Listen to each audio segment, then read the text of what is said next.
Salam sejahtera. Terima kasih karena bersama dengan saya di Nazilin Unity Channel.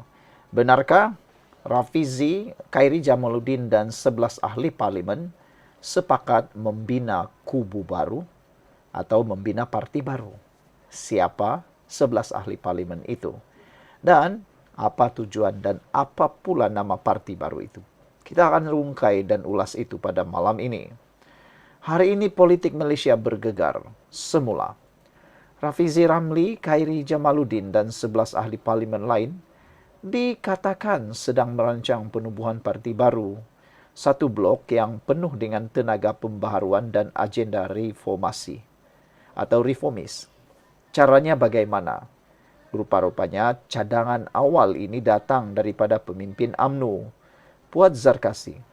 Kononnya elok kalau Rafizi, Khairi Jamaluddin, Nik Nazmi, Syed Saddiq Syed Abdul Rahman, Larry Seneng, dan beberapa lagi orang lain menubuhkan parti sendiri. Ini bukan spekulasi kosong. Rafizi telah pun meletak jawatan Menteri Ekonomi pada 17 Jun. Dan Nik Nazmi mengumumkan letak jawatan sebagai menteri. Khairi meskipun menolak kabar balik kembali kepada UMNO, dilihat semakin aktif di luar politik rasmi, menerusi podcast serta penampilan korporat, membina pengaruh baru di luar gelanggang rasmi. Strategi dasar ini buat parti baru dengan 11 ahli parlimen betul-betul boleh goyahkan Pakatan Harapan atau Kerajaan IT atau Perikatan Nasional. Ikuti terus ulasan ini. Baik, saya nak kongsi dengan anda semua, ini Transovictor for Life. Ini bukan ubat. Ini ialah terapi imun yang meningkatkan daya imun badan kita sehingga 400% dan mendidik imun badan kita menjadi sangat bijaksana melawan penyakit daripada luar dan dalam tubuh badan kita. Lebih penting daripada itu, Transovictor menjadikan imun badan kita ini kuat dari dalam melawan semua jenis penyakit yang ada dalam badan kita dengan peningkatan imun badan kita. Secara umumnya atau secara kasarnya, ringkasnya, kita kena penyakit karena daya imun badan kita yang lemah dan juga bodoh. Tapi dengan peningkatan daya imun badan yang tinggi dan juga imun badan kita dididik untuk menjadi bijaksana, kita akan sembuh daripada pelbagai jenis penyakit bukan dengan perkara lain tetapi karena imun badan kita yang menjadi kuat. Dapatkan produk ini melalui nombor telefon yang tertera dan ingat, masa sangat mencemburui kita. Kalau kita lambat, silap-silap hari bulan mungkin sudah terlambat. Dan ingat, mungkin ini adalah pertemuan yang memberikan harapan sinar kepada anda. Terus hubungi nombor telepon yang tertera. Baiklah saudara-saudara sekalian, kalau parti mereka menarik 11 ahli parlimen, ini bukan kerusi kecil. Ia boleh menggugat kestabilan kerajaan Pakatan Harapan dan memberi pengaruh politik signifikan. Rafizi dan Khairi Jamaluddin terkenal dengan kemampuan merancang strategi komunikasi. Mereka bukan calang-calang. Gabungan mereka bersama ahli parlimen muda menunjukkan keinginan untuk menjadi alternatif kepada politik lama, khususnya terhadap wacana reformasi dan penyertaan generasi baru. Apakah implikasinya? Implikasinya ialah Pakatan Harapan tergugat. Kesannya, kehilangan sokongan 11 ahli parlimen boleh urus kabinet dan sebagainya. Selain daripada itu, mana perlu berubah? Parti utama Pakatan Harapan mungkin perlu dan gandakan penglibatan akar umbi. Masuk era parti reformis. Parti baru boleh jadi kuasa ketiga, menarik pengundi bandar dan generasi muda. Saudara, apa yang lebih menariknya lagi ialah, apakah tanda-tanda awal? Rafizi sekarang bergiat dalam podcast yang berhenti menteri, platform bebas untuk kukuhkan ideologi. Khairi pula jauh dari sengketa UMNO dengan langkah seperti berada di T-Live event, memberi signal bahawa dia mahu dikenali sebagai suara milenial dan kepurat bukan hanya ahli politik. Kalau parti ini benar-benar diwujudkan, adakah ia boleh melonjak ke arus perdana? Bolehkah mereka curi sokongan pengundi muda dan kelas menengah? Dan Pakatan Harapan, adakah bersedia untuk era persaingan dalaman?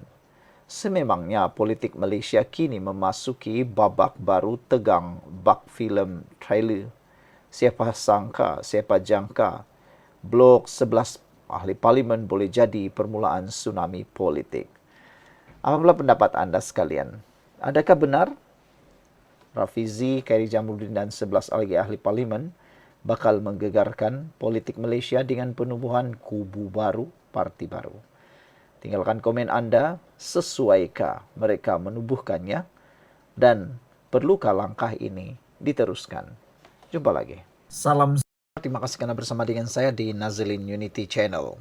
Najib makin hampir bebas. Wow, ini hebat. Inilah ulasan yang paling kita tunggu-tunggu. Mahkamah benar titah agung didedah. Adakah persoalan ini akan membawa kepada pembebasan Najib dalam beberapa waktu terdekat ini? Ikuti terus ulasan ini, pasti ada banyak isu, banyak maklumat dan banyak perkara yang tak pernah anda dengar. Saya akan kupas satu persatu untuk anda semua. Ini bukan kabar angin lagi. Mahkamah kini buka laluan untuk Najib Razak. Hari ini, satu keputusan besar telah pun diumumkan dan dibuat. Mahkamah Rayuan membenarkan permohonan Najib untuk hadir prosiding berkaitan titah tambahan yang di Pertuan Agong. Apa yang rakyat tahu? Apa yang rakyat perlu tahu? Najib bukan minta bebas sewenang-wenangnya. Beliau hanya mahu sesuatu yang ramai tak tahu. Titah tambahan daripada Seri Paduka Baginda semasa proses pengampunan. Najib mendakwa ada arahan atau kenyataan tambahan dalam dokumen titah itu yang belum diumumkan kepada rakyat. Apa sebenarnya isinya? Wow, ini betul-betul saya pun tertanya-tanya. Apa sebenarnya isi tambahan yang ada dalam dokumen titah itu yang tidak pernah kita tahu? Tapi sebelum itu saya nak kongsikan dengan anda semua. Ini terapi imun transfer factor for life. Ini adalah TF atau transfer factor, bukan ubat, tetapi terapi imun yang meningkatkan daya imun badan kita sehingga 400%. Transfer factor ini juga, terapi imun ini juga mendidik imun badan kita menjadi bijaksana sehingga ianya kuat daripada dalam melawan penyakit kita, menyembuhkan kita daripada penyakit dengan peningkatan daya imun badan kita. Produk ini bukan produk biasa-biasa. Produk ini adalah produk saintifik, diperakui oleh dokter-dokter di seluruh dunia dan mendapat sijil halal dan lulus KKM. Siapa yang ingin mendapatkan produk ini, sila berhubung dengan nombor telefon yang tertera dalam video ini. Saudara-saudara sekalian, yang menjadi tanda tanya pada malam ini, kalau ini benar, ini boleh jadi game changer. Sabitan Najib mungkin boleh dikaji semula. Hukuman penjara boleh ditafsir semula. Atau lebih dahsyat, Najib boleh bebas lebih awal daripada jangkaan. Persoalan besar sekarang, apa sebenarnya terkandung dalam titah agung yang disembunyikan? Kenapa Najib begitu yakin mahu didedahkan dokumen itu di mahkamah? Dan kenapa kerajaannya nampaknya macam resah? Najib tersenyum keluar dari mahkamah. Rakyat mula tertanya, adakah ini langkah pertama ke arah pembebasan atau kebebasan penuh Najib Razak? Bosku bukan saja hidup, tapi makin hampir keluar dari jeraji besi dengan kehormatan. Sekarang Malaysia sedang perhati. Musuh politik makin gelisah. Najib pula mungkin kembali. Adakah dengan ini, dengan pengumuman daripada mahkamah sebentar tadi yang membenarkan Najib hadir dalam prosiding rayuan titah addendum ini, menjadi satu titik tolak kepada game changer terhadap Najib? Dan persoalan besar sekarang juga berulang. Apa sebenarnya yang terkandung dalam titah agung yang cuba disembunyikan itu? Kenapa Najib begitu yakin mahu dedahkan dokumen itu di mahkamah? Dan kenapa pula seakan-akan kerajaan nampaknya macam resah soal netizen. Sekian dulu untuk kali ini. Jangan lupa tinggalkan komen Anda, tekan butang subscribe. Bye-bye. Salam sejahtera, terima kasih karena bersama dengan saya di Nazilin Unity Channel. Kita dikejutkan dengan keputusan mahkamah hari ini berkait dengan Najib. Adakah ini satu permulaan kebangkitan Najib dan kemenangan untuk Najib? Wow, Najib menang satu lagi, pusingan. Mahkamah membenarkan rayuan berkaitan titah diraja. Adakah ini permulaan kebangkitan Najib Razak? Mahkamah rayuan hari ini mengizinkan Datuk Seri Najib Razak untuk menghadiri prosiding rayuan berhubung isu titah tambahan yang di Pertuan Agong berkaitan pengampunan beliau. Persoalannya, apa sebenarnya yang Najib cuba buktikan? Dan kenapa keputusan ini menjadi tamparan buat musuh politik Najib? Titah Agong hanya formaliti atau sesuatu disembunyikan? Ini menjadi persoalan besar. Najib berhujah bahwa titah pengampunan sebenar belum didedahkan sepenuhnya kepada rakyat. Ada tambahan dalam dokumen titah yang beliau dakwa mempunyai kesan besar terhadap sabitan dan hukuman ke atas dirinya. Soalan besar mula timbul. Apakah kandungan titah tambahan itu? Sebelum kita teruskan jawapan kepada persoalan-persoalan yang hebat itu, ini transofektor, ini bukan obat. Ini ialah terapi imun yang meningkatkan daya imun badan kita menjadi kuat dan bijaksana. Kita kena penyakit kerana imun badan kita yang lemah. Kita juga sukar untuk sembuh daripada penyakit kerana imun badan kita yang lemah. Tapi dengan peningkatan daya imun badan yang kuat dan imun badan dididik menjadi bijaksana supaya tidak menyerang badan kita, kita boleh sembuh daripada pelbagai jenis penyakit dan paling penting kita dapat mencegah tubuh kita daripada mendapat pelbagai jenis penyakit atau masalah kesihatan. Cepat dapatkan produk ini kerana produk ini ataupun transofektor ini adalah produk yang halal, lulus KKM dan diperakui oleh seluruh doktor di seluruh dunia. Produk ini bukan ubat, tetapi inilah penemuan saintifik yang paling mengejutkan pada abad ini. Cepat dapatkan produk ini melalui nombor telefon yang tertera. Anda akan mendapat khidmat rundingan untuk mendapatkan produk yang sesuai untuk masalah kesihatan Anda. Jadi cepat hubungi nombor yang tertera. Baiklah, kita akan teruskan kepada jawapan persoalan-persoalan besar itu tadi sebentar tadi. Apakah kandungan sebenar titah tambahan itu? Adakah ia bermaksud hukuman Najib sepatutnya sudah dibatalkan atau dikurangkan lebih awal? Dan kenapa perkara ini seperti mahu disembunyikan? Game changer untuk Najib. Dengan mahkamah membenarkan rayuan ini diteruskan, ramai mula melihat ini sebagai lampu hijau atau untuk strategi besar Najib.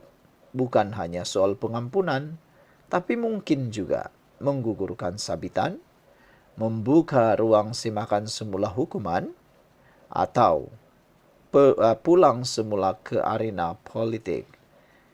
Isu undang-undang atau ianya satu isyarat politik. Bagi penyokong Najib, ini adalah simbol bahawa keadilan mungkin memihak semula kepada bosku. Namun, bagi setur politik Najib, ia adalah amaran awal bahawa Najib belum kalah. Dan jika keputusan berpihak kepadanya nanti, peta kuasa politik negara boleh berubah sepenuhnya. Sebagai kesimpulannya, Najib belum bebas, tapi dia sudah mula membuka pintu keluar daripada penjara dengan satu demi satu keputusan mahkamah. Adakah ini permulaan kepada satu kebangkitan baru Najib? Adakah titah tambahan itu kunci rahsia pembebasan Najib? Dan yang paling penting, apakah Malaysia bersedia menerima kemunculan semula Najib Razak? Apa pula pendapat anda semua? Adakah Najib akan buat comeback? Ada orang kata, comeback is real. Sekian untuk kali ini. Jangan lupa tinggalkan komen anda. Salam sejahtera. Terima kasih karena bersama dengan saya di Nazilin Unity Channel.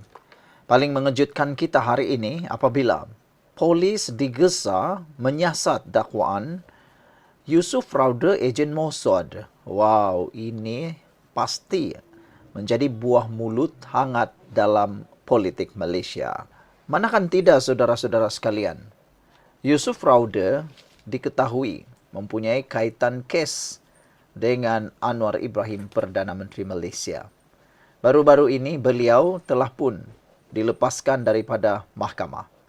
Namun demikian, polis ataupun AGC telah pun membuat rayuan untuk perkara tersebut.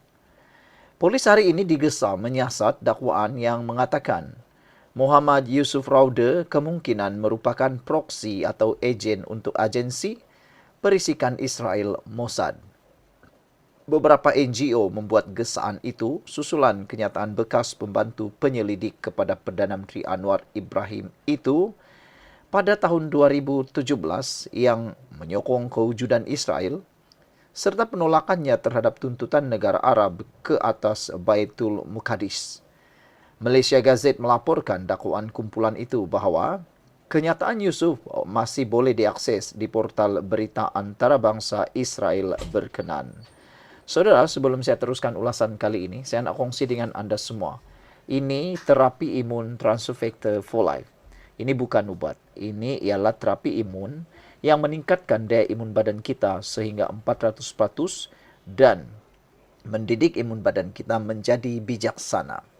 Dengan peningkatan daya imun badan dan imun badan kita dididik menjadi bijaksana, badan kita akan melawan penyakit dengan kuat. Imun badan dalam badan kita akan melawan penyakit dengan kuat dan bijaksana sehingga kita boleh jadi sembuh. Itu sebabnya produk ini diiktiraf oleh doktor-doktor di seluruh dunia, mendapat pengiktirafan KKM dan sijil halal. Produk ini bukan obat, tetapi ia adalah penemuan luar biasa sepanjang zaman dan membawa kebaikan kepada ramai orang. Cepat dapatkannya melalui nombor telefon yang tertera. Saudara-saudara, Ahli Sekretariat Nadi Gemilang Amal Zul Helmi Zainul dilaporkan berkata, perkara itu menimbulkan kebimbangan serius tentang kemungkinan campur tangan asing. Kami hadir untuk membuat laporan polis dan mendesak siasatan terhadap Yusuf Rauda, katanya lagi. Adakah beliau sebenarnya ejen Mossad yang menyusup masuk ke dalam masyarakat Malaysia dengan membawa agenda asing, katanya. Negara itu, Israel, tidak pernah kita iktiraf, malah ditolak keras oleh majoriti rakyat Malaysia atas jenayah kemanusiaan yang dilakukannya terhadap rakyat Palestin, katanya, dipetik sebagai berkata di luar Ibu Pejabat Polis Daerah Dangwangi hari ini. Zulhilmi memberi amaran bahawa kenyataan itu bukan sahaja bersifat provokatif, malah mencadangkan kewujudan rangkaian tempatan yang bersimpati kepada rejim Zionis. Lebih mengejutkan apabila masih ada pemimpin politik dan peguam tempatan yang tampil membela beliau, katanya. Situasi ini seolah-olah kenyataan tersebut tidak menjadi satu masalah besar, tambahnya lagi. Laporan mereka dibuat 6 hari selepas Mahkamah Tinggi Kuala Lumpur membebaskan Yusuf daripada tuduhan mengedar dadah dan memiliki 2 pistol palsu. Jabatan Peguam Negara yang sejak itu memfailkan rayuan terhadap pembebasan itu, sebelum ini menggesa orang ramai berhenti membuat spekulasi dan menyebarkan fitnah di tengah-tengah desakan supaya Yusuf menyaman polis dan Kementerian Dalam Negeri. Menurut Malaysia Gazette, turut hadir Peguam Asyed Ali Sethi Alivi yang menasihatkan Yusuf supaya tidak membenarkan dirinya digunakan oleh kepentingan asing. Kalau benar apa yang anda perjuangkan berdiri atas kaki sendiri. Jangan jadi alat sesiapa, apatah lagi kepada negara yang menindas dan membunuh rakyat Palestin. Itu sahaja nasihat saya, katanya. 6 wakil daripada NGO berbeza hadir untuk membuat laporan polis. Sekiranya benar Yusuf Raude bertindak sebagai ejen atau proksi Israel, kita tidak boleh berdiam diri. PDRM perlu bertindak segera, kata mereka. Kumpulan itu menegaskan bahawa laporan itu bukan bertujuan. Kumpulan itu menegaskan bahawa laporan itu bukan bertujuan untuk memfitnah Yusuf, tetapi difailkan bagi mempertahankan kedaulatan negara dan selaras dengan sentimen rakyat Malaysia yang terus bersama Palestin. Sekian untuk kali ini. Jangan lupa tinggalkan komen anda.